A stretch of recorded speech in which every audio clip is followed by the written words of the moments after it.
Hi friends, welcome back Parvathi's kitchen. நான் உங்கள் பார்வதி. இந்த வீடியோவில் என்ன பார்க்க போகிறேன்னா, வீட்டுக்கு தேவையான இல்லத்தரசிகளுக்கு தேவையான ஒரு 5 டிப்ஸ் பார்க்க போகிறோம். 5 டிப்ஸ் என்னென்னு பார்க்கலாமா? வீடியோ ஸ்கிப் பண்ணாமல் பாருங்கள், அப்போ உங்களுக்கு கரெக்டாக எல்லா டிப்ஸும் தெரியும். டிப்ஸ் நம்பர் 1 டிப்ஸ் என்னென்னு பார்க்கலாமா? நம்ம பசங்களுக்கு ஸ்கூலுக்கு கொடுத்து விடுற வாட்டர் கேனோ இல்லை வீட்டில் வச்சு குடிக்கிற வாட்டர் கேனோ நம்ம டெய்லி யூஸ் பண்ணுறனால ஒரு மாதிரி என்ன தான் கழுவி வச்சாலும் ஒரு மாதிரி ஸ்மெல் அடிக்கும், பேட் ஸ்மெல். அந்த ஸ்மெல் வராமல் இருக்கிறதுக்கு வாரத்துக்கு ஒரு வாட்டி இந்த மாதிரி ட்ரை பண்ணி பாருங்கள். அதில் கொஞ்சம் கல்லுப்பு போட்டுக்கோங்க. கல்லுப்பு போட்டாச்சு. அதுக்கப்புறம் கொஞ்சம் ஒரே ஒரு லெமன் துண்டு பீஸ் எடுத்துக்கோங்க. என்கிட்ட பழமாக இல்லை, காயாக தான் இருக்குது, அதனாலும் பரவாயில்ல, கட் பண்ணி ஒரு பீஸ் எடுத்து உள்ளே போட்டுக்கோங்க. அப்புறம் கொஞ்சமாக சாப்பாடுக்கு யூஸ் பண்ணுற அரிசி எடுத்துக்கோங்க. இந்த 3ஐயும் போட்டு கொஞ்சம் வெது வெதுப்பான தண்ணி, ரொம்ப கொதிக்க வேண்டாம், சூடாக இருக்கிற கொஞ்சம் வெதுன்னு இருக்கிற தண்ணியை தூக்கி இதுக்குள்ளே ஊற்றிடுவோம்.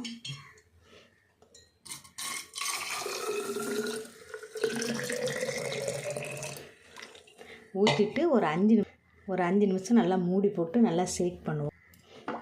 நம்ம ஷேக் பண்ணும்போது உள்ளே இருக்க அந்த கல்லுப்போ அந்த அரிசியும் நல்லா உள்ளே இருக்க டஸ்ட் எல்லாத்தையும் எடுத்துரும். அதுக்கப்புறம் அந்த ஸ்மெல் வராமல் இருக்கிறதுக்கு அந்த லெமன் யூஸ் ஆகும். அதனால் இதை ட்ரை பண்ணி பாருங்கள் ஃப்ரெண்ட்ஸ். டிப் நம்பர் 2 ரெண்டாவது என்னென்னு பார்ப்போமா? நம்ம இடிகள் எல்லார் வீட்லேயும் வச்சுருப்போம். அதில் மிளகு சீரகமோ இஞ்சியோ தட்டி காரமாக இருக்கும். நம்ம எதாவது ஸ்வீட் செய்யணுன்னா ஏலக்காயோ சுக்கோ இல்லாட்டி வேறு ஏதாவது நம்ம யூஸ் பண்ணுற மாதிரி இருந்தால் அது ரொம்ப காரமாக ஒரு ஸ்மெல் அடிக்கும். அப்படி வராமல் இருக்கிறதுக்கு இது ஒரு ஐடியா. அதில் கொஞ்சமாக ஒரு 4 பீஸ் பேப்பரை கிழிச்சு போடுங்க. கொஞ்சமாக தண்ணி ஊற்றிடுங்க. தண்ணி ஊற்றி ஒரு 5 நிமிஷம் அப்படியே வைங்க. 5 நிமிஷம் கழித்து அதை தேய்ச்சி கழுவினிங்கன்னா அந்த ஸ்மெல் வராது, பார்க்குறக்கு நல்லாயிருக்கும். இதை ட்ரை பண்ணி பாருங்கள். இந்த டிப்ஸ் பிடிச்சினா ஒரு லைக் போடுங்க. டிப் நம்பர் 3 என்னென்னு பார்க்கலாமா? நம்ம மீன் குழம்போ இல்லை கறி குழம்போ ஏதாவது வச்சா பாத்திரத்தில் என்ன தான் கழுவுனாலும் அந்த வாசனை நம்ம போகாது. நம்ம அப்படி வாசனை நம்ம போகணும் அப்படின்னா மீன் கழுவுன பாத்திரத்தை தண்ணி நல்லா முதல்ல ஃபஸ்ட்டு கமுத்தி விட்டுறணும். தண்ணி நல்லா வடிஞ்சதுக்கப்புறம் இப்படி ஓப்பன் பண்ணியே நீங்கள் ஒரு நாள் வச்சிங்கன்னா அந்த வாசம் எல்லாமே அதில் போயிடும். நீங்கள் அதை ட்ரை பண்ணி பாருங்கள். இந்த டிப்ஸ் 3வது டிப்ஸ் முடிஞ்சது. இந்த டிப்ஸ் பிடிச்சிருந்தா ஒரு லைக் பண்ணுங்கள். 4வது டிப்ஸ் என்னென்னு பார்க்கலாம். 4வது டிப்ஸ் இதோ உங்களுக்காக. இந்த உப்புலலாம் நம்ம சில்வர் ஸ்பூன் போட்டு வைக்கக்கூடாது. சில்வர் ஸ்பூன் போட்டு வச்சோம்னா துரு பிடிச்சிரும். நம்ம இதை போட்டு வச்சுருக்கிறப்ப அந்த சில்வருங்கிறனால இது துரு பிடிச்சிரும். அந்த துரு கலர் கலந்து நமக்கு உப்புக்குள்ளே கலந்துரும். அதனால் இது போடாதீங்க. இந்த மாதிரி மர ஸ்பூன் போடுங்க. நம்ம இதை காசு கொடுத்து வாங்கணுன்னு கூட அவசியம் இல்லை.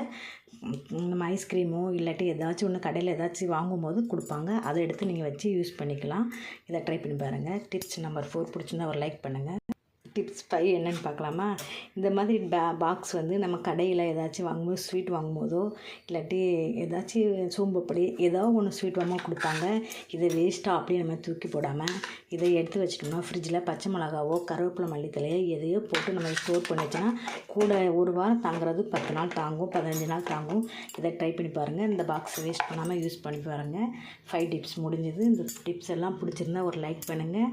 வீடியோ பார்த்ததுக்கு மிகவும் நன்றி. சப்ஸ்கிரைப் பண்ணுங்கள். பாய்.